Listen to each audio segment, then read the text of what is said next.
When did I get a message? You have one new message. Hey, JP, you fucking freak, we're partying. Where are you at?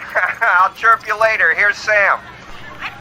Hey, JP, we celebrated the game tonight. So stop it. You mean the phone? My name is JP. I'm a robot. I like robots. I have a robot vagina.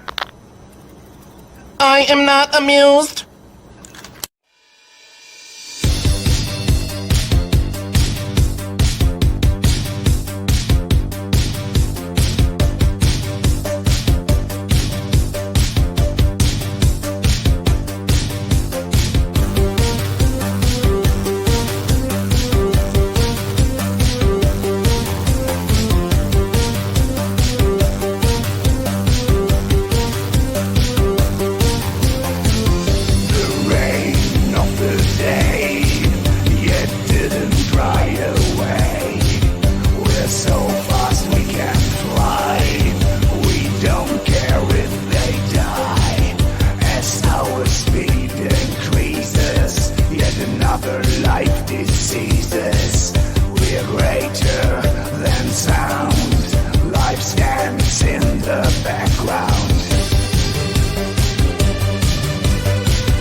Business is like a knife. We cut you out of this.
What up, everyone? DJ Nubis here with you on the Meltdown Radio podcast with a new episode of When I Raid Alone.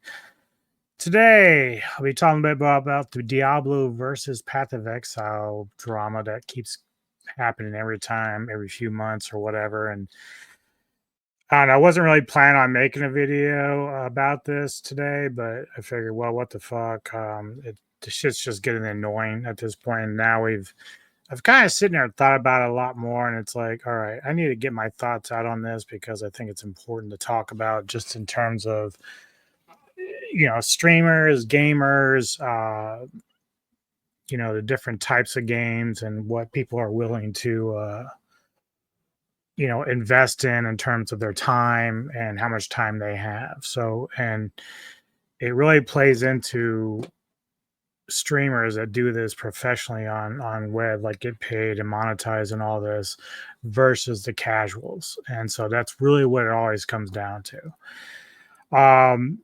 Now I played Path of Exile. I tried a few times to get into it. The most recent time that I tried, I've got to level 18 and just quit. Like, the problem is there's too much mathematical gymnastics to get through to try to set up your builds, and even the builds that are online are just way too in detail, like way too immersive. And I know the argument, people like, but I like immersive. Well, that's fine, but I'm going to explain why it's problematic to try to use that for Diablo 4. Come on, baby, get down. Now, the other thing is Path of Exile 2 is coming out, and so it looks like a pretty cool game. Obviously, they've definitely updated their graphics a lot more, as you can see some of the gameplay here. So it's some ways it's got a little bit of a look to Diablo 4 with the speed. It's a little bit better. They say that it's supposed to be a little bit more streamlined for my cat just wants to keep getting up here, but sorry about that. More streamlined for the newer players to get into and be able to understand it better. But when I'm looking at it and everything, it's still like, just like, even now you hear people talking about the campaign itself, you can't skip it. So once you've played your first character, if you want to go and play another character, then you got to go through the whole fucking shit all over again. It's like a long, tedious process. Now, some people don't mind that. Some people say, well, that's what I want. I want to be able to have a game with the end game that's, a long time to play that I can spend hours upon hours upon hours upon hours in. But that doesn't work for everyone else, the casual gamers such as myself, where we have limited time to invest into a game. This, even back in the day when I was playing Final Fantasy, I think I put 60 hours into Final Fantasy VIII, and that was even with the build guide or with the guide. But that works because at least then I'm like not worrying about complicated skill sets and a bunch of gems and all this other stuff that's going on. Diablo 4 works best for me because it keeps it simple, linear. It's not that Blizzard doesn't have their issues with Diablo 4, obviously, but and we'll show a bit of the Diablo 4 Vessel Hatred here. A little bit of their gameplay, but Diablo 4, man, it's like it keeps it simple. You go in, and I don't have to have 500 different buttons to push for different spells. I can keep it to my 4 here and then my mouse, of course.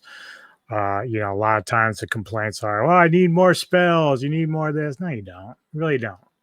And the argument that's going to be made for me in this is that these are two different types of games. They're in the same genre, but they apply things differently and they approach things differently.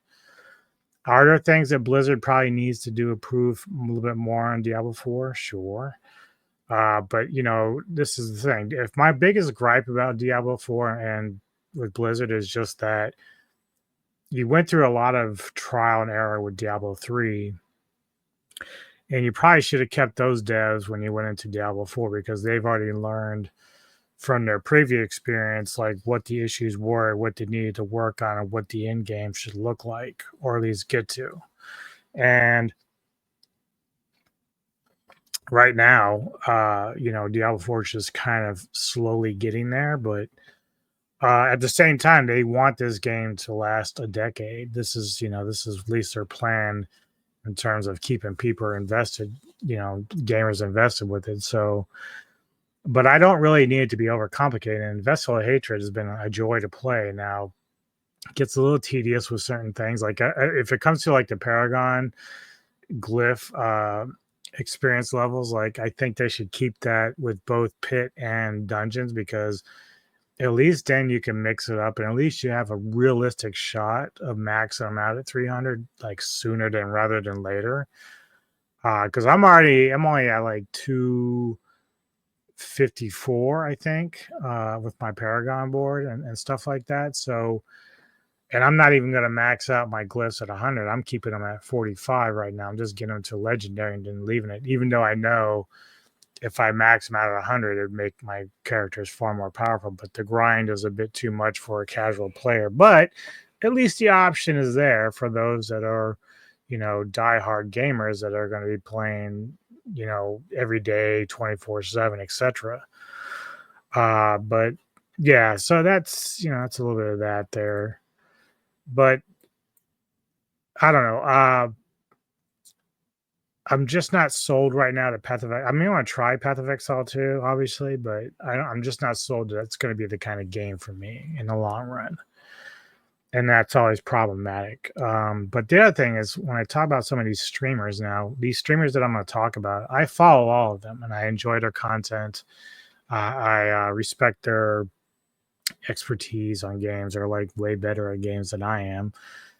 But I also find it a bit problematic with some of them that they'll go and they'll talk about what Blizzard should do to improve the game. Like they are actually either Diablo partners, or they get invited to do advanced testing on the games. And like guys like Rax and Darth Microtransaction, these guys get invited out to play the games and give their input about what they would like to see. But my issues with that is this. One, these guys are diehard gamers. They're playing 24 hours a day almost. So like they're not your usual casuals like me. And so I've always seen Diablo 4 as being more of a casual game. And even some of these guys admit that that's the case. Yet they continue to push Blizzard to try to do more and more and more and more content. And my issue with that is that you're trying to get them to where Path of Exile is, but there's no need for that. Because reality is that if Diablo 4 did everything that Path of Exile did, then Path of Exile would cease to exist. It wouldn't need to exist. Right? And everyone keeps saying, well, we need competition. Well, the competition's there, but you don't need Diablo 4 to be Path of Exile 2, and vice versa. They can be their own thing and people can enjoy them for different reasons. And the thing that kind of annoys me with the streamers is that they get invited out to these companies and it's supposedly like Rax is like, well, I'm just trying to make Diablo 4 better. And I'm just trying to give them, good criticism to improve the game, which might be true, but then you turn around, you're doing these videos where you're throwing shade at Diablo 4 because it doesn't. You're like, oh my god, Path of Exile 2. I just thought it's just like it's going to change the world, man. Like you're just basically throwing shade at Blizzard, and it's like I'd rather see Blizzard invite people that are invested in that game to test out that game. I'm not saying that has to be me, obviously, but there are other streamers that play Diablo 4 religiously. Even though they might try Path of Exile and all that stuff, it's like they still love Diablo 4 and they don't talk shit about it. Like, they might say, well, this is what some of the gamer fan base is saying, but they're not going to sit there and throw shade and say, yeah, Path of Exile is just way better, man. Like, Diablo 4 and Blizzard just sucks. And that's kind of like what these guys do in a backhanded way. And it's disappointing to see that. And like I said, it's not like I hate these dudes or anything, but it's like, it's just disappointing to see that you're still trying to create this division between Path of Exile and Diablo 4. There should not even be a comparison. There were two different types of games approached totally differently. And that's important for me. And right now, I'd rather have, Diablo 4 stay the way it is, at least, in terms of like the easy ability to play it. They've done some things that I've really enjoyed. Like one of the things I always wanted was them to split up the tiers again, where it was, easy, hard, average, normal, whatever. They finally did that, and I like that much better. Like I'm on Torment 1. I haven't even gone to Torment 4 or nothing. Like Torment 1 is fine for me. I feel like I'm actually powerful, even though I'm still trying to increase my players' power and stuff. I'm at least feel like I'm accomplishing something. Before, when you had just like you couldn't get sacred or ancestrals until you hit Torment 3 or 4, and the problem is that you know if you're not feeling powerful enough or you're not good enough at the game, you're going to get frustrated with it. So I'm glad they did what they did in terms of uh, splitting it up more until the easier levels and whatnot. But the only thing I would say now again is about the glyphs is that we need more options to upgrade those glyphs with experience, because it's a bit tedious right now. Unless you're like one of these guys that comes through and they just blow out the game right away because they know exactly how to set up their skills and everything. And of course, everyone, you get the smart asses are like, just get better at the game, dude. Now, yeah, sure, that's part of it, but that's not all of us got all the time in the world to sit in our mommy's basement and play these games all day. Okay, it just doesn't work that way. And if you want more difficulty, then go to Path of Exile. That's exactly what that game is designed for. It's giving you more of a challenge. It gives you a little bit better graphics now, a little bit better, easier to get into, which we'll find out upon its release. But ultimately, that game is designed to be the long game. Diablo 4 is more for us guys that do, work regular jobs and we get home and we got a couple hours, we want to just kill some time and just play. Even if you feel like it's a dumbed down version of Path of Exile, the reality is it's good enough for us that we enjoy what we enjoy playing. We don't want Diablo 4 to be Path of Exile. We don't want that. And nobody should. Because, whether or not PoE 2 kills Diablo 4 is irrelevant, because I still enjoy that game. Because a lot of people abandoned D3. I played when it came to Reaper's Souls, and I started playing. I enjoyed the hell out of it. So, and that's before they even made the changes down the line. So, go figure. Now, if I go back to D3 now, it just seems a bit slow compared to D4. So I stick with D4 because I like the speed. Some people are like, well, yeah, now you can just blast through and level up high. It's like, well, that's fine. That's good for casuals. If you want that slow plotting type of like leveling, go to Path of Exile, man. That's what that's for. But this constant bitching and moaning that D4 isn't Path of Exile is tiresome, dude. Like, we don't want that.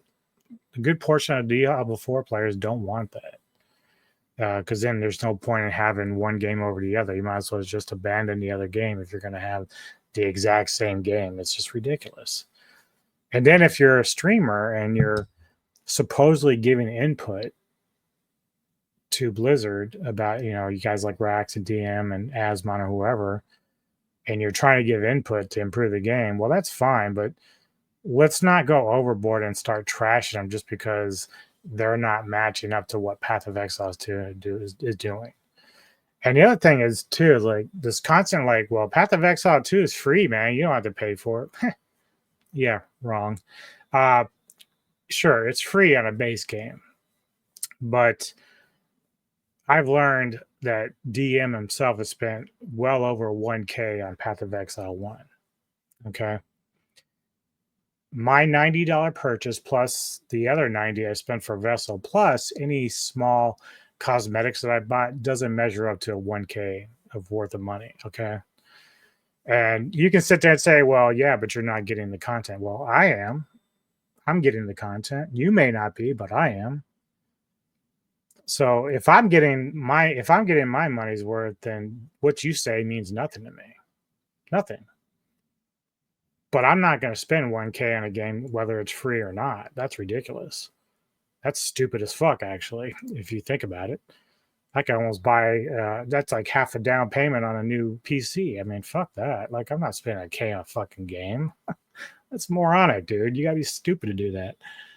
Uh but yeah. So I do have a couple of videos I want to go through a little bit with you guys. But the first thing I did want to do is where did I see it? Oh yeah, it's over here. So when it comes to these streamers, right? And I'm picking mainly on DM and Rax right now because these guys get invited to go test out uh Vessel Hatred, and they're the ones constantly giving feedback to Blizzard. They have like a relationship with these guys. But at the same time, these guys kind of ride this fence where they throw shade whenever they can at Blizzard, whenever they're not measuring up to what the guys from Path of Exile are doing. So I think that's kind of a shitty way, and I think that's why I say that if you're gonna have people give you feedback or invite them out to test these games, get people who are actually invested in Diablo 4 and not the ones that are just kind of pussyfooting around until Path of Exile 2 comes out, which is kind of how I feel about with what DM and Rax are doing. They're just kind of telling Blizzard what they want so they get some benefits out of it and get sent little gifts and little, the little goodies that they get from even Path of Exile now is like, courting them with all a bunch of shit they're sending them out, out to them and stuff. But there's one guy that definitely stands by his convictions, and that guy I interviewed a while back named Hog. I love this guy. I disagree with him entirely on whether or not D4 is a bad game, but I give him all the credit and respect in the world because he doesn't budge on his position. So first, I just want to play a little bit of he likes to play these little parodies and little movie clips that he does making fun of D4. So I'm going to show you guys that right now.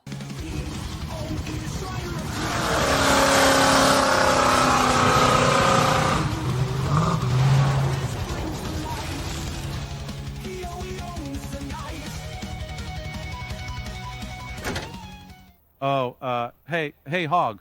How are you? Sup, turd? What you doing here? I wonder if we could normalize Diablo-like for ARPGs. Oh, yeah? Well, check this out. Got a note from the community. Yeah. Dear Hog, that's me. Please tell Rod he didn't make Diablo 2. That was Blizzard North. Tell him he ain't follow the same thing. We call it Exile-like now. Love the Exile community. XO. XO. Don't you get it, Rod? Don't nobody want you around here. Don't nobody want you in our genre, period. So get lost, sissy boy.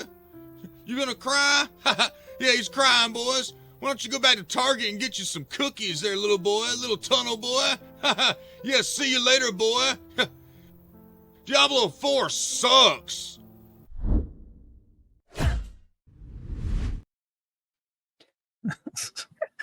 Now I am going to bust on Hog a little bit here, okay? So obviously that movie clip is from Joe Dirt. Great film, actually. But Hog doesn't realize that Rod there, he's going to end up getting the girl in the end, so he's going to be the winner. So funny clip, but it might backfire if you look at the long term of the movie itself. Either way, though, Hog is a cool dude. I really dig him a lot. Love his content. I don't get to catch him as much as I would like these days, but very fun guy. A lot of laughs to talk with and whatnot. But yeah, I don't agree with him totally on the D4 stuff. But at least he's stands by his convictions. He will not budge. He might try. I think he tried Vessel of Hatred for like a hot minute, but he does not budge. He doesn't ride the fence on it. He's like, fuck Blizzard, fuck Diablo. That's great. That's somebody who stands by his convictions. So kudos to him for that. All right. The first video I want to get into is I can't remember the person it's doing the video, but I'll put it in the description tags when I'm done. But he's basically saying why Diablo 4 players should play Path of Exile 2. This is basically just going to be explaining like about the game and stuff, which is fine. But I'll have my thoughts throughout as well. So. Exiles and Wanderers. Today I want to talk to you guys quickly about the launch of Path of Exile 2. It seems very clear that in the next coming days or weeks there's going to be a lot of chatter about why Diablo 4 players should kind of stay away from Path of Exile 2. Being that both of these games are direct competitors to some degree, it's always fun to compare the games and it's always fun to poke fun at one or the other. And while I did definitely No, it's not. It makes no sense to poke fun at one another because, I mean, there's really nothing to poke fun at Path of Exile for. I mean, like I said, like, I didn't really enjoy Path of Exile. Like, there's just, granted, when the time I started playing, it was already 11 years old. So, like, that's how old that game was. And that's one of the reasons why people were like, yeah, well, look what Path of Exile has compared to Diablo 4, and it's an 11-year-old game. Like again, it's all about the immersion and the long game and how much in-depth maps you had and shit like this. But I didn't see a need to really pick on it. It was just outdated and like the graphics were crappy compared to Diablo 4. But obviously, I've seen the gameplay of PoE2, and it's much, much, much better. And obviously, you'd expect that. What are you doing? What are we having this discussion for? Why you gotta be up here? Yeah, I know. You want to tell them? You want to talk? Yeah. Anyway, yeah, poking fun. There's no point for it. Like, I mean, it's not like it's a huge deal, but like the hate for Diablo 4 just because it doesn't do what Path of Exile does is kind of stupid and childish. It really is. And again, like there's no reason for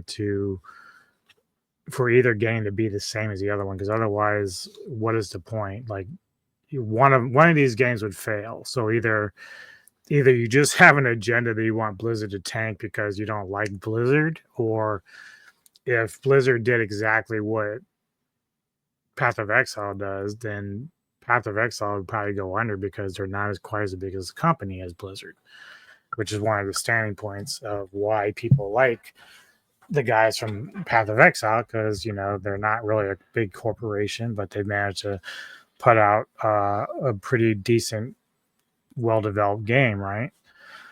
But yeah, let's hear what he has to say. Contemplate making a video very similar to those, because obviously they would get significantly more views in a positive video like the one I'm hoping to make today. I decided against that and want to talk to my Diablo 4 players because, as you probably have noticed on the channel early on, I myself covered a lot of Diablo 4. For clarity, I have always been a long-time Path of Exile player starting back in 2013, but as my start as a creator, I really did put a lot of effort into the launch of Diablo 4, and for good reason. It is very casual friendly, and a lot of my friends actually really liked the game, so it made a lot of sense for me to cover. With that in mind, Path of Exile 2 is coming out in a couple of weeks, early access on the 15th of November, and a lot of you guys who are coming over from Diablo 4, who reminds me of my friends who still continue to play, are once again interested in jumping into Path of Exile 2 and want to know a bit of information. Dude, this dude's voice reminds me a lot of when my wife makes fun of me when I was playing World of Warcraft. She started doing that whole like geeky voice. It sounds exactly like this. I don't know what it is about some of these streamers. It's like they sound exactly like a nerd would, and like not bashing this dude at all, but the voice is just funny to me. It just reminds me of when she makes fun of me doing that kind of voice. While I do love Path of Exile significantly more than I do Diablo 4, above all, I am a gaming content creator who enjoys all types of ARPGs, and it is more important, in my opinion, to actually bring the community together rather than try to pick it apart. And that's exactly what I plan to do in this video, so let's dive right on in. So let's talk about one of the most important key elements, and that is characters. Now, from the chatter that I've seen thus far, and this is not confirmed, there's 8 playable characters that we're going to be experiencing in the early access, with the 4 remaining coming a little bit later. And so we're going to have quite a few characters to play. Now, if you are a Diablo 4 player and you never played Path of Exile, I'm going to quickly go over the differences in characters compared to that of Diablo 4. First off, as I said, you're going to have access to 12 characters. Each character has the ability to... Keep in mind, though, right now, even though people say they could change, if you play a character, it takes you a while to get to that campaign, then you have to do the in-game stuff. Once you've done that, you'll have to go through it all again because it doesn't have a skip campaign at this moment. But there's nothing guaranteed saying that that's coming either. So people keep saying, well, yeah, but it's not in the final form. Well, we don't know that yet. This could very much be their way of keeping people doing it, kind of like what Diablo 4 is doing. It's like, okay, we're going to nickel and dime you and keep you playing this game. So the thing is, if they're going to make you go through the campaign again, there's going to be people that don't mind doing that because they love the long game. So don't assume that they're going to make a skip campaign at all in there. Ascend to different type of characters. Without being too specific, some ascendancies can morph the character in a way that can be drastically different from how they play.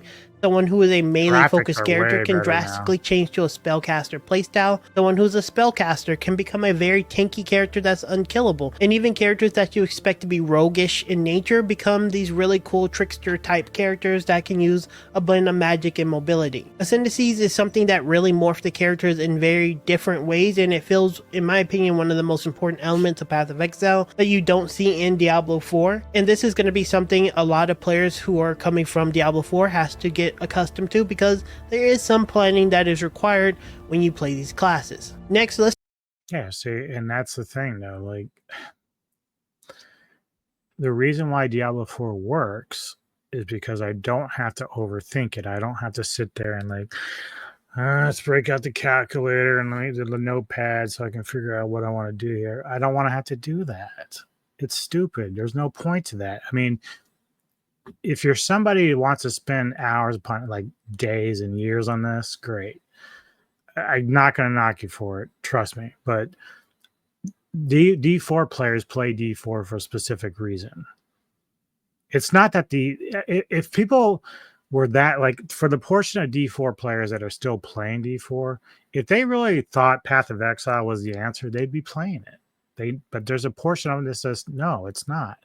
So they're going to look at Path of Exile 2 and say, okay, you made some changes, but in the end, it's still going to be a fucking, a log to sit there and keep trying to like plug along in this fucking game. It just takes too long.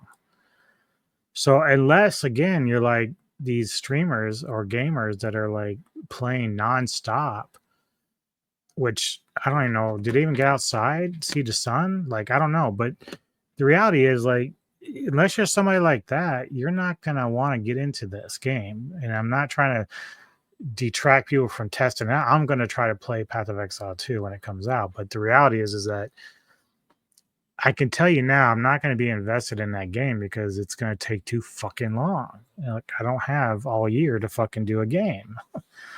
I get in, like, the thing about Diablo 4 with the seasons is it's kind of nice. You get a couple months, go in, play a character or, some sort of setup and enjoy it for what it is. And then you just move on to the next. I don't mind doing that. Some people hate that. I get that. But D4, that's what the design is for the casuals. We don't want this kind of shit. We don't want to be sitting at a game playing it, this long. Now, that's the object of, the company that's made Path of Exile. They want their players to be invested in the game for long periods of time because that's what they want. But again, like, I don't want Diablo 4 to become Path of Exile 2. I don't want that. And I hate that DM and Rax keep trying to push for that kind of bullshit. I don't want that. Keep that shit out of my game. Let's talk about passives and skills. In Diablo 4, you have a very simplistic tree that is fairly easy to navigate. In a lot of cases, I find a lot of the passives and the skills to be very on the rails, and in that simplicity, you generally pick a lot of the same things. In Path of Exile, that is very different. At the moment, there are 1,500 individual different type of passives. These passives can be used by every single character if they choose to. That doesn't mean you have access to all of them. Yeah, and see, that was something about Path of Exile that I didn't. I won't say I didn't like it, but like, here's the thing: when they start telling you that, like, oh, you know what, I can take this mage and I can make it into a warrior. Like, I don't want to do that. That's not what a mage is or a sorceress. A sorceress isn't a tank. So, like, what are you doing here? Now, I don't know what kind of changes they made for Path of Exile 2 in that regard, but when you start saying they can share these passes and stuff, that's still kind of dumb. Like, a warrior doesn't need magical skills. Like, that's dumb. He's there for Brutus. He's a tank. He's built for fighting, skirmishing, and stuff like that. Like, he's not built to be like wearing dresses and shit like that. That's just not what it's about for a warrior. But nevertheless, like, again, yeah, Diablo 4 probably could expand some of their fucking skill sets a little bit, but if there's one thing that I have complained about with Diablo 4 is this. I wish that I could take whatever build I want in my game and go and beat the game. Now, Path of Exile probably gives you that option. You could probably take just about any build, although I've heard people say that, at least in Path of Exile 1, once you set your skill sets and everything, you were done. Like, if you didn't do it right, you were fucked. Whether or not Path of Exile 2 will allow you to kind of adjust that. I know you can refund your points in Path of Exile 2, so that probably does solve some of that. But the problem with Diablo 4 is that if I like a frost sorceress, like a frost sork, right? And that's one I usually tend to play, but I've now had to adjust my sork because the frost doesn't cut it. Like, it won't get me to further in the game. So I have to like add in lightning skills or flame shield or whatever it is. And so while that's fine, it kind of limits my character to what I can do when I want to try to win the game. And even then, I've never actually really, like, I've only beaten Echo of Lilith once, and that was with somebody's help. Now I can solo Duriel and some of these bosses by myself, but you know, as far as like anything else, like pushing the game further and getting my character to do a lot more damage, like that's much tougher. And some of that's just my gaming ability too. Like, I'm not quite as good as some of these other guys that play. I've got my own style that I like to play, even when I go through meta builds to try to like set up my characters. I adjust them to, you know, I had to move some things around, and on the keyboard, I had to like put my skills in certain spots that I like because I don't like the way they have it set up. It's just not how I play. But yeah, so I just wish that Blizzard would get it to where you can take any character, any build, and go and win the game. Like that's how I'd like to see it done. Because if you want to play a different character, you can always create another one with a different skill set. Like, if you want to just do like a total chain lightning or lightning spear sork and then go win the game that way, like, you should have that ability to make them unique to themselves.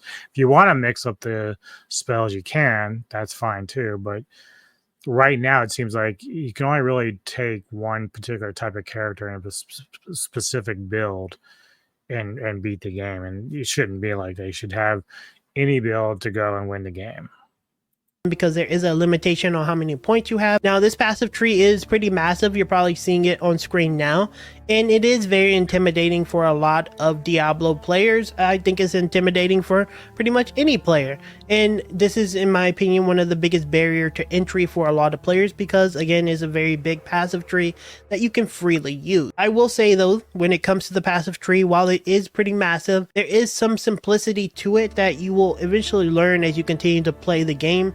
For example, I play a lot of melee focused characters in any game I play, and that's no different in Path of Exile. Generally speaking, I'll go towards life nodes, some type of damage specifically to the weapon that I tried to use. You'll get some type of defense like resistance, evasion, armor, or usually a combination of Looks a all lot those like things, Final and some type Fantasy. of life steal for sustain. And depending on your melee style, you may go things like rage and or suppression to keep yourself alive or do more damage. And generally speaking, characters who are similar to this will generally follow a very similar path. Yeah, that was a funny thing too about Path of Exile was I tried to go online for builds and like even the builds like it's not like max roll or it's not like Mobalytics where you know it's kind of like just simple to follow. Like a lot of the shit that people were building for Path of Exile was so fucking detailed, which is credit to them to put the effort in to explain everything. But dude, it's like reading a book. So that's the other disadvantage of wanting to play Path of Exile is that I don't want to have to read a book to set up my character, dude. It's like, come on, just keep it straight.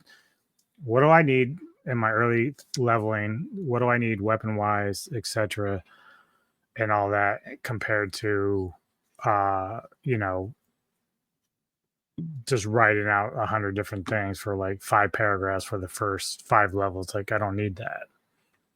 As someone who plays Zerker, you will very seldomly ever see me go towards the magic-based stuff because, generally speaking, I am a melee-based character who likes to use a lot of physical damage, so there's no reason for me to go to the spellcaster stuff. So while the tree is pretty massive and there's a lot of things on it, generally speaking, you'll be able to understand it as you play more because a caster is very likely not going to go run to the melee section and get a bunch of axe skills. Of course, there's going to be situations where that change, but what I'm trying to get at is while the passive skill tree can be a little overwhelming, there is a method to the madness. In the same vein, this actually extends to skills. There are over 700 skills in Path of Exile. Every single skill you have access to using. If you are someone who is a warrior-based character, you want to use some type of magic-based fireball skill, you absolutely can do that if you desire.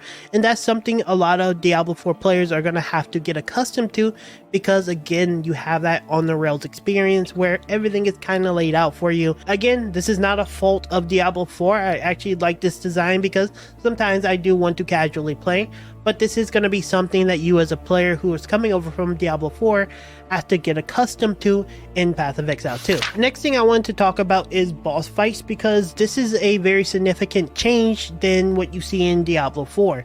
In Diablo 4, a lot of the bosses are very telegraphed and a lot of cases very simplistic. I don't find them to be very mechanically challenging, but when you jump into something like Path of Exile, even some of the more simplistic bosses, But that's the difference, right? So like he is probably very good at the game, very good at games in general. So some people when they say, yeah, I went in and I one-shotted Echo of Lilith, I'm like, how the fuck did you do that? Like, and that's the thing, like not everybody can do that. So again, I've been playing Diablo 4 since it was released. And we've gone through the pains of the changes and everything to where we are now, which is a much better game state. And so even with that, the game, I still haven't done a lot of the content in the game in terms of like doing some of the stuff that other people have done. Like some of the mythics I still don't have. Like I get mythics, but very rarely. And even then they're not like the 4 GAs or anything like that. So if I'm enjoying the game because I'm going at my own pace with that game, why would I want something that's even more complicated in terms of boss fights? Like, why would I want that? It's one thing if Path of Exile gives you like an easy mode, basically, and says, yeah, okay, here we go. And then for those that want a bigger challenge, you just do hard or torment or whatever, much like Diablo 4. Well, then it makes sense. But I think it's really just like one regular option for Path of Exile 2. So like you go in and like if you can't make it, you can't make it. But I don't know. For us that aren't quite as good as you are, sometimes having a little bit easier is better than having to overcomplicate it and make it worse. So again, I don't begrudge people that want to play a game that's more challenging. Knock yourself out. I just don't like the fact that you keep trying to compare it to Diablo 4 as if Diablo 4 needs to match that. It doesn't. It's not even like the super uber unique ones will have mechanics way more intricate than some of the in-game Diablo 4 bosses, and in almost no cases are anything telegraphed. Honestly, while I'm saying this now, I can't think of anything that's telegraphed in Path of Exile, so I expect this to translate over to Path of Exile 2, which from the footage that we've seen so far, that seems to be the case. The reason why I'm bringing this up is because, again, in Diablo 4, a lot of things are telegraphed and it's fairly easy to understand. I'm a very adventurous player. I really love when things are challenging and very difficult, and that is something that you're going to get a lot of in Path of Exile if that's something you're looking forward to. As of what I know right now, there are over 100 unique bosses available in Path of Exile 2, which is really awesome to see. And as you've probably seen in a lot of the background footage, each of them have some very unique playstyles, mechanics, and things that they do. And honestly, while it does look overwhelming, I think it's going to be really fun to try out, especially as a player who is coming from Diablo 4 where the bosses are more simplistic. Next, I want to talk about itemization, because this is going to be something that is completely different from Diablo 4 in various ways. Now, again, I have not seen how itemization has fully worked in the in-game, as very few people have very likely played it, maybe like a handful outside of the GGG circle, but here's how itemization works in Diablo 4 compared to Path of Exile. In Diablo 4, generally speaking, unless you're leveling, you're almost only looking for uniques and or legendary items, because generally speaking, rare magic and common gear has zero value outside of gold fodder. In Path of Exile, that's not the case, and in a lot of cases when it comes to the best in slot gear, it is going to be rare pieces of gear that the player themselves generally have crafted. The uniques, in my opinion, in Path of Exile, I would say about 75% of them are pretty damn garbage. I mean, they're situational. They're not garbage, they're situational. And then 25% are generally good, with 5% of them being almost always good on quite a few builds. I'm not sure if that's a flaw, but in my opinion, that is something very different, because generally speaking in Diablo 4, rares are really the bottom of the barrel. In Path of Exile, when you craft your own rare gear, that is the top-notch type of gear. So that's a really drastic change that you'll have to adjust. The only thing I would do wish about Diablo 4, especially when it comes to like uniques and mythics, is that I wish you could still change the aspects and some of the stats to suit your own players, you know, your own characters and stuff, because I think that kind of holds it back a little bit.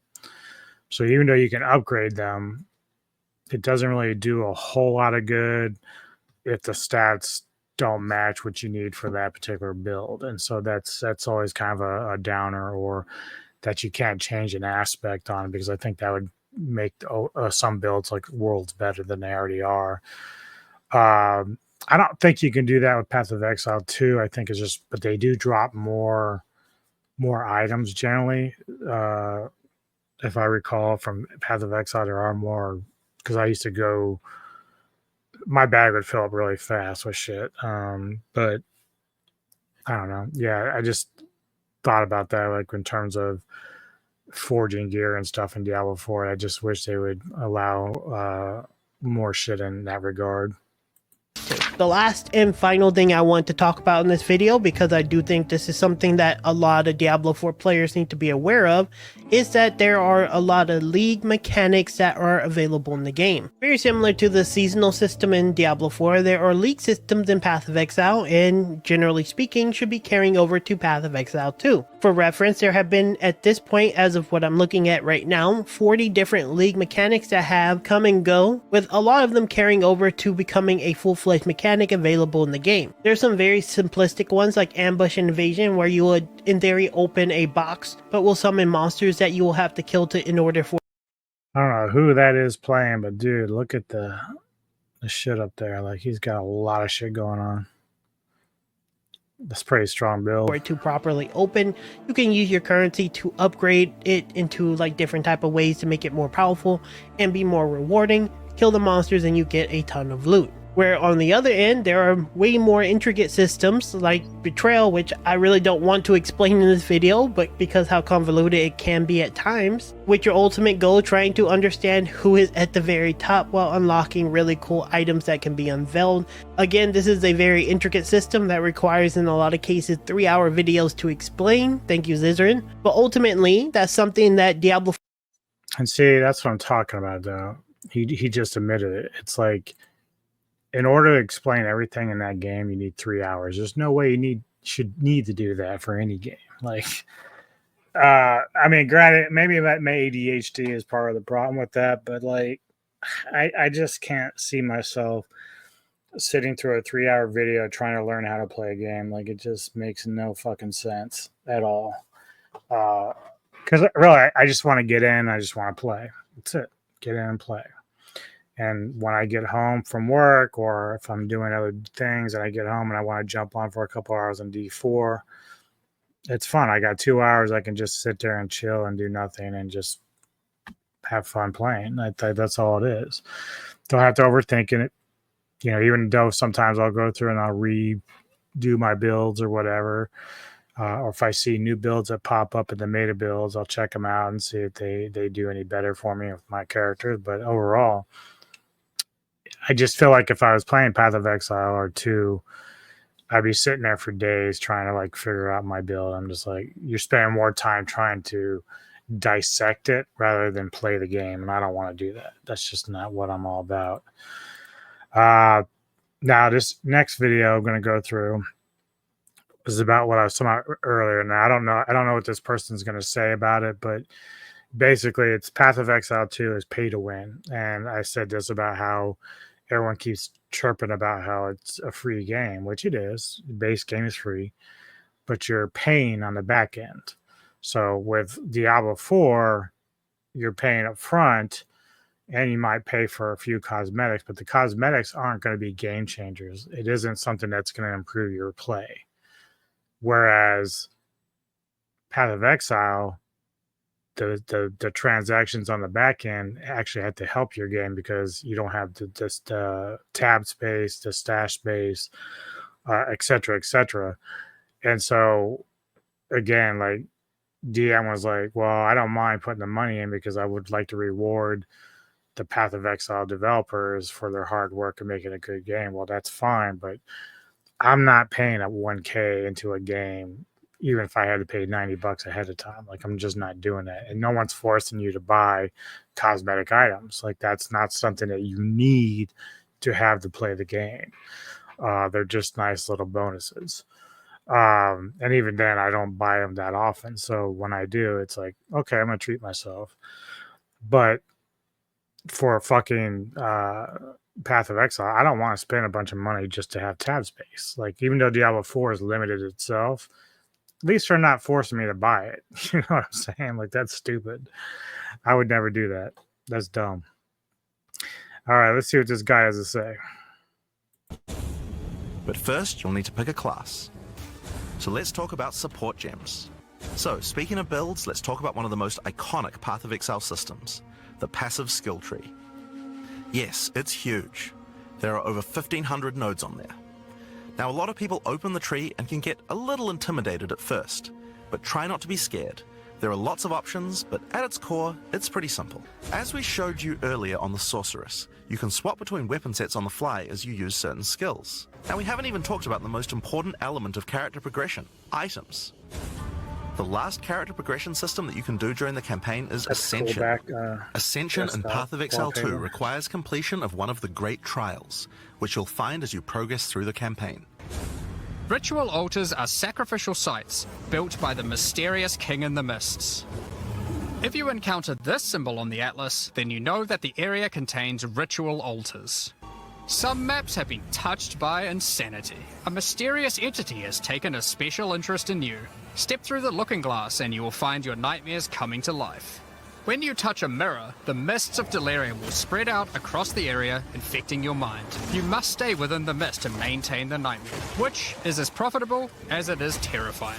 Everything you kill will increase the rewards that drop. However, the deeper into the mist you travel... If you've never played Path of Exile before, you need to understand that grinding gear games do not know how to stop making a game. Distilled emotions can also be used to instill your endgame maps, applying Delirious to them and adding additional difficulty and rewards, allowing you to further juice your endgame maps. The tablets you can find from Deliria can be used to further improve it, increase pack size, make the fog dissipate slower, or improve your progress towards the pinnacle. I think Grinding Gear Games heard players complaining that games didn't launch with endgame content, and they took that very personally. Next up, we have Expedition. Occasionally, while clearing corruption... Well, they probably took it personally, but dude, like, from everything that we've seen, like, the game just keeps going and going and going and going. Like, there really isn't an end game because half the people probably aren't even going to get there. You will encounter these Kalguran settlers. The Kalgurans have discovered ancient burial sites with lost Verisium artifacts, and they want you to help dig them up with explosives. The Kalgurans have marked the locations where the relics can be found. Place explosives as best you can to dig up as many as possible. There is just... This is why the game isn't out yet! Stop making it! You've finished! You might have to do a little cleanup before you can reclaim the artifacts. That's not the point, though. That they want to make sure that these players are playing this game for another 10 years. I mean, look at Path of Exile. Despite the fact that it did slow down because of all the comparisons to Diablo 4, is when people started kind of re-engaging with Path of Exile. Hog, DM, these are guys that had never initially played it, and they went out and played it. And then they're liking it. So this is what they're trying to do. They're trying to make sure that any gripes that comes their way isn't going to be compared to Diablo 4. That's why they are poking fun at Diablo 4, like the developers are. So those are the in-game systems on the Atlas, but we are not done yet. The trials we talked about earlier have much more content when you get to endgame 2. Just like the other endgame systems, they also have progression mechanics, unique rewards, better grab a Snickers, and buddy. player You're going power to be that there can a only while. be gained from them. As you get higher level coins for the Trial of the Sycamores, you will unlock more floors to explore. Each floor has its own challenging rooms and a floor boss that you will need to kill. What's your favorite part of Path of Exile 2? I don't know! Had enough yet? Because there is still just one more thing. The most difficult content in Path of Exile 2.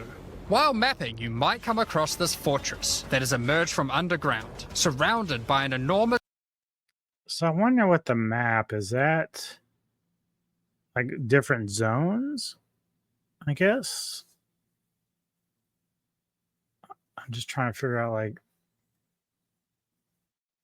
oh, they did mention something though about the map, that if you did something wrong, that like you would lose that map or something. Like, I don't know. I forget what they said about that, but that seemed a little weird to me. Like, I don't know, how do you determine if you're doing a map right? Like, I would think a map should just be a map, but I guess you can't go back once you've gone down a certain like path. So maybe that's what they mean. Like, if you choose the wrong path, that the map's toast at that point, I guess. I don't know.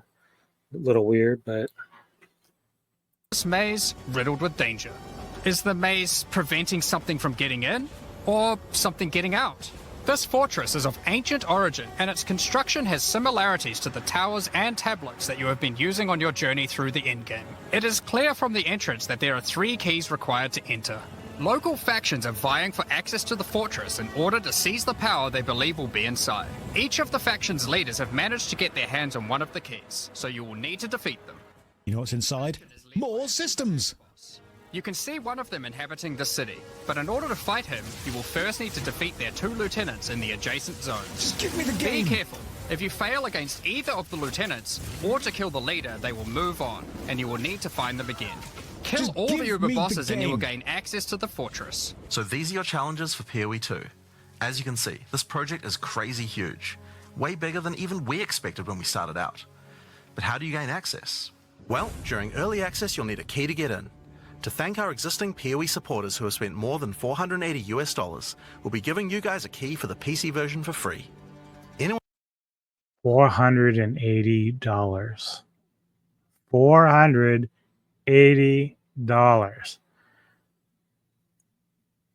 I didn't spend that much on both Diablo 3 and Diablo 4.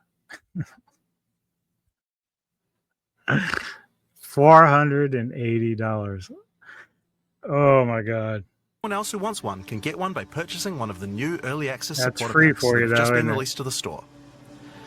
If you just want early access to PoE 2, then you can get a key in the $30 early access pack. The pack also comes with $30 of points to spend in the MTX store. But we also have a variety of other supporter packs filled with exclusive microtransactions, points to spend in the store, and even physical items. The cosmetics can be used right now in PoE 1 and in Path of Exile 2 in early access 240. Oh my Most of this footage has been recorded in Path of Exile 1, since that's where you can use them immediately. I don't ever want to hear anyone bitch about Blizzard and their money. Don't bitch about it. Do not bitch about it. Those of you who haven't played Path of Exile 1, I wouldn't say that it's pay to win. You can definitely gain an advantage by having more bank slots, but you can complete all of the main game up to end game without needing to pay anything. And they're one of the few games and the few companies that I would feel completely justified giving money to based on the amount of hours I played the game for. Also, do remember, if this is intimidating you, you don't need any of this. I've played for hundreds of hours, and I think I've spent 20 quid, if that, to get some bank expansions. But you didn't even need those. I was just lazy and didn't want to throw things away.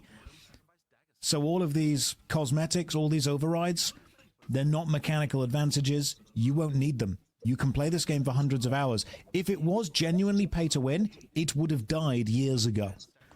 People get annoyed.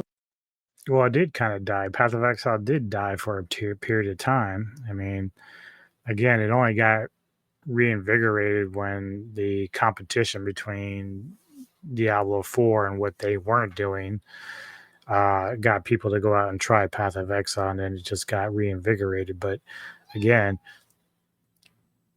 you're still paying. Like both, even Diablo 4, you don't have to pay for things to make your game better either. You can buy the base game. You don't have to buy any of the cosmetics or anything, and you can still play it. Now, you can complain that you're too damn good, that you're going to finish the game in 2 weeks, but that's you. That's not a majority of the base. So I run into people every day on the Diablo 4 forum and in the Facebook, and a lot of them are still asking questions on what to do. They don't follow guides. They don't watch streamers. Like they just do. You just go in and play. They play on their own. They don't fucking worry about that. So people complaining about Diablo 4 being too easy. These are the people that play 24/7. Like this guy, he just said the same thing DM does. Like DM said, I don't mind putting the money into it because I feel like I'm getting my money's worth. Well, that's fine, but I'm not paying $480. I'm not paying $1,000 into a game, regardless if I enjoy it or not. That's stupid as fuck. I don't care who you are. It's just dumb as shit. Dumb as shit. Waste of money. I'm not doing that. And so don't tell me that, oh, Diablo 4 is charging way so much for a game when you're dumping that kind of cash into it, because chances are there's a lot of people dumping money into it like that. He says you don't have to do it to win or even win the game. He's probably right. But the reality is there's probably a lot of fucking people like DM doing that shit. So at me that I defend Path of Exile for the way that it monetizes itself, but I think it's the most fair way of doing it while still paying back the massive cost it took to make it. Consider it like this. If you don't need a bank expansion until you've played the game for 50 or 60 hours, how much would you have paid to get a 50 or 60 hour game? I completely agree that to most people, a $480 early supporter pack is too much. Don't buy it. You don't need to. If you have that cash spare and you want to buy it, great, go for it. But you absolutely don't need it. I would say that a fair price for this game would at least be £40 to £60, which would probably be $50 to $70. If after playing it for 100 hours, you want an extra bank or you want some cosmetics, I think that's a fair amount of money to ask for the game that it's given you. That's a lot of game. The reason it's not released yet is because they had to stop them adding features. I mean, we were really keen to make sure that when we went into early access that people didn't feel like it was just, limping along and kind of, just like a minimal amount of content. We really wanted to kind of blow people away. So hopefully people feel like, yeah, there is enough content. Because, it was certainly a mission to get all that stuff in. Yeah, I did come here expecting that there would be, maybe a basic mapping placeholder end game and your 3 acts and, the half the classes, but... What a joke. As early access, they released almost the entire game. Some of you in the chat right now are extremely upset, screaming that Path of Exile and Path of Exile 2 are going to be pay-to-win. Pay-to-win exists on a scale, on a spectrum, from really egregious to it's not pay-to-win at all. You can definitely gain an advantage by buying bank tabs, but I believe that where Path of Exile and Path... Well, here's the thing, though. When I listened to DM talk about why he paid for the bank tabs or whatever, he said that it was a must in order for him to progress in the game. He had to do it. Now, he justified that by saying, again, like he said, like he doesn't mind rewarding Path of Exile developers for a game that he feels like is his money's worth. But again, it's not really free when you're still paying money out, especially paying like a grand or $480. That's a lot of fucking money, dude. A lot of money. And whether you think it's justified or not, it's not free. It's not free. Because I have yet to see any of these fools who keep talking about Path of Exile and how great it is, have yet to see any of them who have not paid money to win that game. Not one. Show me a streamer who has played Path of Exile and won it without buying any kind of cosmetics or any kind of like bank tabs or anything else. Let me know. I'd love to see it. This guy says he paid only 20. I don't know if I believe that. Path of Exile 2 sit on that scale is acceptable for the amount of game that you get. Turned into this megalithic. No, dude. Now we no, have fuck no, dude. $480? No. No. Dude, I could buy 20 games for that price. What the fuck? No. Why would I do that? No. It's not that these guys didn't put a lot of hard work into these games. Like, I'm not denying that at all. Like, they did a good job in those games as far as like the graphics and content. But let's not kid ourselves. Like, I'm not paying that kind of money for a game, regardless. And then, like, and that was the thing. I kept running out of space. So, like, either you're just gonna drop everything, right, as you're going along in Path of Exile. This kind of happens with Diablo 4 too. You go along, you're picking up shit because you got to either break it down into materials or you got to compare them to whatever you're working on with your reforging or whatever. When I was playing Path of Exile, dude, I constantly had to go back to town and either sell or get rid of the shit and change it into materials and then come back. But you can't teleport back to where you were. You have to teleport to your one save points, right? Your little portal. So sure, you might get to the same spot where your shit was, but like it's all just plugging and slow moving characters. Like that's just ridiculous. Like it was a real bear to even want to get back out there and keep playing. Like unless you bought extra stash tabs so you can spend time playing the game and not running back and forth and doing all this other bullshit. Like it was just such a ridiculous thing. 50, aiming to be 100. Honestly, probably later, several more hundred once all the end games, everything start to evolve and more expansions comes out. And I'm like, yep, we maybe just made 100 times more work for ourselves, but 100% bloody worthwhile. No, hang on. Twitch chat. Josh keeps his national insurance card in his boomer phone case. No, I don't. That's my Costco executive membership card. Thank you very much. That might be more boomer, I just realized. I think people that see this monetization as unfair have not played actually unfair monetization games.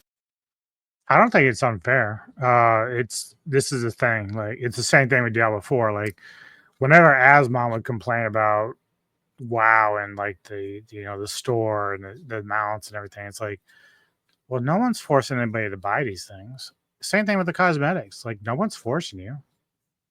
And even with PoE, like no one's forcing you to buy extra bank tabs. No one's forcing you to spend 1,000K on the game, $480 on a game. No one's forcing you to do that. You do it by your own accord, which is fine. But I just don't want to hear how it's just so much better in terms of like, being free. Like that's the big thing is always it's free. No, it's not. It's not free.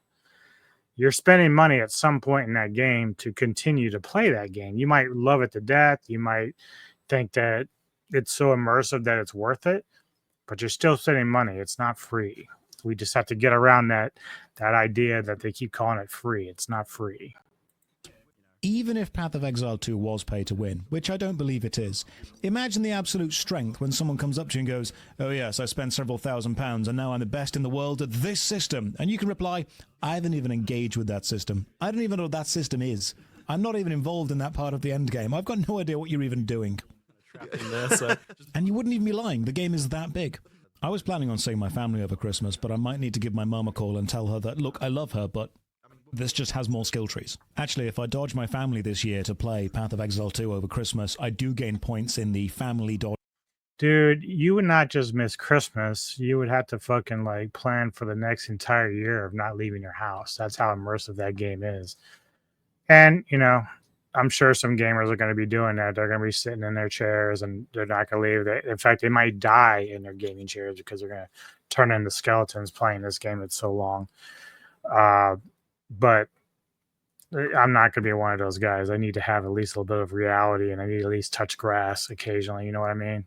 Dodging skill tree, which would allow me to, dodge my family more easy. And next year, at various conventions, at various other events, if you put enough points into the family dodging skill tree, you don't even need to go to like Halloween or Thanksgiving. It's great. If you want to think of the original base Path of Exile 2 character without paying anything as a demo, and then once you've played for several hundred hours you spend some money to unlock the ability to have more storage, that's fine. It's the same way that WinRAR is a demo and then you can pay to unlock the ability to do more with it, but you don't need to.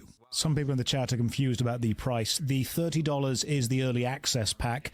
After that, it will transition to a free-to-play model the same way that Path of Exile 1 is. There's an interesting argument going on in the chat currently about whether the value provided by the game is worth the things that are locked behind needing to be purchased, such as bank slots or extra storage areas or things like that, or the cosmetics or things like that. I believe that Grinding Gear Games has been one of the most direct and the most honest gaming companies making a game. They've told you what they're going to give you, they've told you what they can provide, they've told you what you can buy, and there is a huge amount of audience trust there. Now, not everyone trusts them. That's absolutely fine.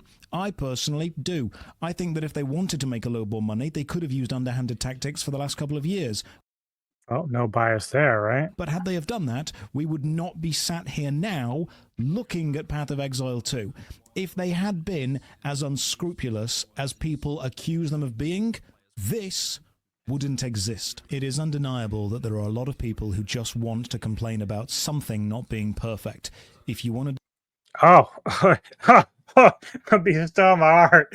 Yeah, Diablo 4 is far from perfect, but there's always someone complaining. You know what I mean? Like, don't think it. Look, at Path of Exile is not a perfect game. It's not. Even the second one probably won't be perfect. But please don't use the excuse like, oh, people just want something to complain about. I could care less. Like, I'll try out Path of Exile 2, but I already know that it's probably not going to measure up to what I want out of a game. It's just going to be too long, too ridiculous. I don't need anything that drastic or expansive in terms of the game. Like, D4 gives me exactly what I need.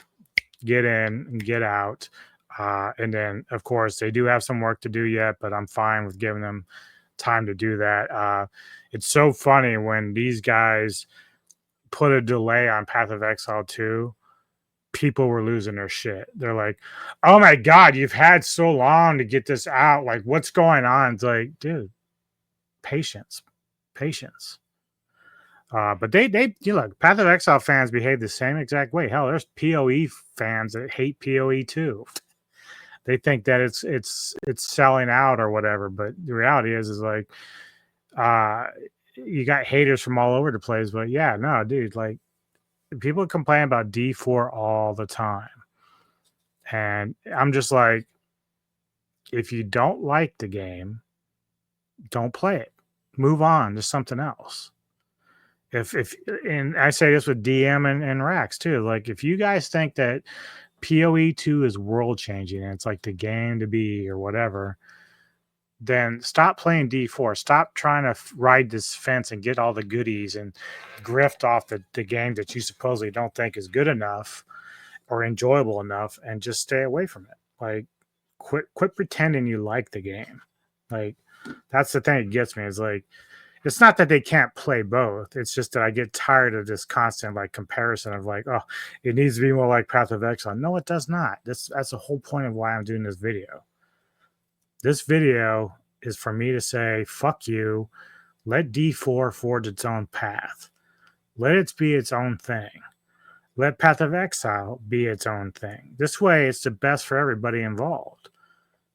People who like Path of Exile and the immersion and everything else that it offers gets what they want. People like me who like D4 get what we want. I don't need you guys who are like talking in the ear of the developers of Blizzard, trying to get them to create another Path of Exile. I don't want that. And there's other Diablo 4 players that don't want it either. It doesn't need to be there. It doesn't need to be that expansive. And I'm sorry. If they take this the wrong way, that's on them, dude. I don't have anything. I like these guys, but it's like, fuck off, man. Let PoE be its own thing. Let Diablo 4 be its own thing. I don't need it to be exactly like Path of Exile. Do that, that's absolutely fine. If you don't want to do that, you can join me and play Path of Exile 2 when it comes out, and we'll probably have a fun time together. I don't want to mute these guys often because what they're saying is fantastic, but everything in chat doesn't need to be addressed. Ultimately, video games are a hobby.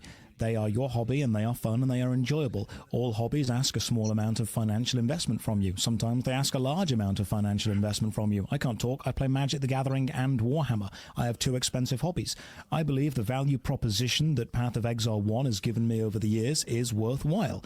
I have the expendable income to be able to enjoy Path of Exile 1 to a degree that I think is fun. Thankfully, that amount is remarkably low compared to a lot of other hobbies. I believe Path of Exile 2 will give a value proposition that allows you to enjoy it for a remarkably low cost. Ultimately free unless you want to do more complicated stuff. The more complicated stuff you want to do, the more money it may ask of you, or the more money that would be an advantage to you. It's a value proposition. These are your hobbies. If you enjoy them, spend money on them. If you don't enjoy them, don't. The amount of money they're... Okay, yeah, and I agree with him 100%. What I don't like, though, is this idea that Diablo or Blizzard needs to somehow match what Path of Exile is doing, because that seems to be a lot of the complaining that we hear from Path of Exile fans, is that, oh, Diablo 4 sucks, it's no good, and like, that's their opinion. But the reality is like, you're trying to compare two games that have no business being compared to. Neither one. They might be in the same genre, but they're totally different games altogether. Asking you to spend, I think, is remarkably fair for the amount of value they're giving you if this is your hobby. Oh, for anyone unsure, yes, they have confirmed that microtransactions to purchase stash tabs will apply to both Path of Exile 1 and 2. And you know what? I like Path of Exile. And for everyone in the chat that tells me it's a bad game, I'm going to buy even more stash tabs. I'm going to buy them and not even use them. I don't think they have enough endgame for release, to be honest. I think people are going to blitz through this in about a week. If they keep... No, they're not. Dude, if they blitz through fucking PoE 2 like that, that's going to piss off a lot of people. Trust me. A lot of people who like PoE 1 like it because it took a while to get to where they needed to be at the end of it. That's the whole point. That's probably why some PoE 1 players are upset about PoE 2 being more linear and a little bit easier for new gamers to get into, because they don't want that. They want to gatekeep that shit to the point that they want it to be as difficult as possible. More power to you, my friends. That should be about it for that guy there. But yeah, I don't know what to tell you. I got one video left, just a short clip with Riker, who I only went towards the end of his video because I wanted to get his final thoughts on Diablo 4. But, overall, I've stated what I need to state. Having more options in the ARPG world is a good thing. I'm tired of hearing that Diablo 4 is not measuring up to PoE. It doesn't need to. It needs to be its own thing and do its own thing.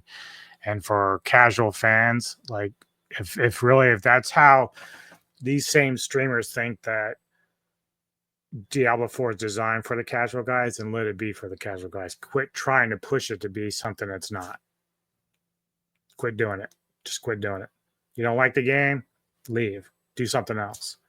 Quit crying about it and getting the rewards from these guys by riding that fence saying, oh, yeah, but I don't hate it, but yeah. But in the background, you're like, yeah, fucking throw shade on it all the time, trying to compare it to everything else. Like, just stop. Just stop. Let them develop it. Give good feedback on it, but don't sit there and keep trying to like force it to be something it shouldn't be. So let's check out Riker here and see what he says here in the final moments of his last video of Diablo 4. So, overall, final verdict on Vessel of Hatred. This is Diablo 4 in its ultimate form. If you like Diablo 4, if you play Diablo 4, Vessel of Hatred is a must-buy. It is the way forward. While you could technically play without Vessel of Hatred, you're going to be leaving behind arguably the best designed class. And as the game goes forward, people who are not with the expansion are going to be left behind. Blizzard is trying to accommodate, non-expansion players, but let's be real. You're going to have less and less access to the game, and the brunt of the development focus will be on the latest expansion. And the expansion is good. Again, really strong campaign. Overall, there is so much content to do in the game right now. The raid is so surprisingly fun. The only people I would not recommend Vessel of Hatred for are those who liked D4 as it was at launch and did not like the direction that it has been evolving in over the past year. Because, again, this represents the... Now, funny, Riker says there's plenty of content in the game, which, I would say yes and no. But if you ask a PoE player, they're like, you're out of your fucking mind. Like, because it's not as immersive as PoE and PoE 2. But again, this is the thing that gets kind of overlooked is for a casual gamer, like me, myself, like D4 is fine. I'm still playing it. Now, in past seasons, I kind of stopped if I felt like I just hit a wall and like got bored and didn't want to grind anymore. That's really the only thing that ever kind of like annoys you is the grind, but at the same time it has a purpose, and as long as they keep learning, as long as the Blizz devs keep expanding like their sites on stuff, like I said, they should probably keep the glyph leveling to both dungeons and the pit. This way it gives you more options to increase your glyph experience and stuff, because right now if I take a character and I'm struggling at pit 45, or at least it takes me a while to get through it, well, it's kind of tedious. And so obviously the higher you go up in the pits, the more experience you get for the glyph, the raise the glyph. So it's kind of problematic when it's just set in the pits like that. If you go in a dungeon, let's just say you're running a nightmare dungeon, well then at least you should get something out of that, like glyph experience wise, and help, give you some options in terms of how you want to run your day and grind. Ultimate form of that direction. A faster paced, more D3-like experience. This is now the true sequel to D3. It is the spirit of D3 improved, upgraded, enhanced, more systems, more content, while also fixing a lot of the problems with D3. Because while I liked D3 and I played it for a decade, I thought it was a very flawed game, and in many ways now D4 has resolved those flaws. So again, if you're a D4 player, Vessel of Hatred is a big recommendation from me.